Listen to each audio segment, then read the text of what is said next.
পানীমূৰ ৱাটাৰফলত গৈছিলোঁ, কিন্তু যিবিলাক টুৰিজিম আহিছে বা তেওঁলোক যিবিলাকে আছে, যিবিলাকে পিকনিকবিলাক খাইছে, খাই লৈ এইবিলাক কৰিছে। কি ধুনীয়া এটা ৱাটাৰফল।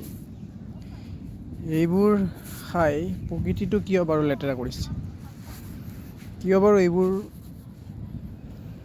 কোনো দেখা নাই এতিয়ালৈকে? কি ধুনীয়া এটা নেচাৰেল প্লেচ,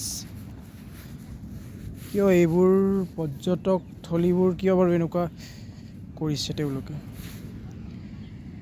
যিবোৰে ইয়াৰ পৰ্যবেক্ষণ কৰি আছে তেওঁলোকে বোৰ দেখা নাই নেকি? যে ইয়াতে যে আপোনাৰ মদৰ বটল, পিঁয়াজৰ বাকলি, ৱেষ্টেজ গ্লাছবোৰ, ডিছপাতবোৰ খাই কেনে পেলাই থৈ গৈছে। কি ধুনীয়া এটা মনোমোহা প্ৰাকৃতিক সৌন্দৰ্য পৰিৱেশ থকা এই ৱাটাৰফলটো কিয় বাৰু এনেকুৱা কৰিছে? পৰ্যটক যিবিলাক থলী হয়, এইবোৰ পৰ্যটকবিলাকে যিবিলাকে আহে তেওঁলোকে চাফ চিকুণ কৰি ৰখাৰ দায়িত্ব আমাৰে হয়, কিন্তু কিয় বাৰু এনেকুৱা লেতেৰা কৰিছে বাৰু তেওঁলোকে? য'তে বাটে কিয় তেওঁলোকে গিলাচবোৰ, চিপছৰ পেকেটবোৰ, বটলবোৰ খাই পেলাই থৈ গৈছে?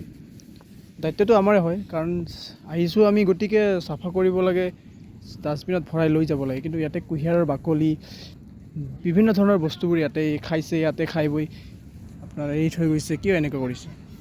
সেইটো ক্ষেত্ৰত অলপ ইয়াৰ যিবোৰ স্থানীয় বাসিন্দা আছে তেওঁলোকে নজৰ দিব লাগে, যাতে এনেকুৱা নকৰে।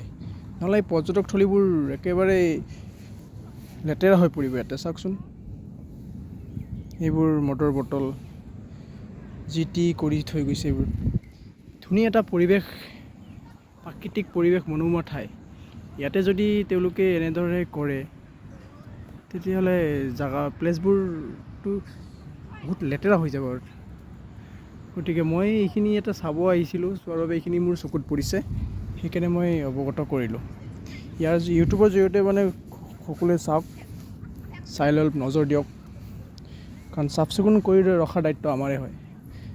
গতিকে যিসকলে আহিছে তেওঁলোকেও এনেকুৱা কৰিব নালাগে, আৰু যিবোৰে ইয়াতে আপোনাৰ পৰ্যবেক্ষণ কৰি আছে তেওঁলোকে ইয়াতে কৰিব নালাগে। ইয়াতে চাই লওক এইবোৰ দৃশ্যবোৰ।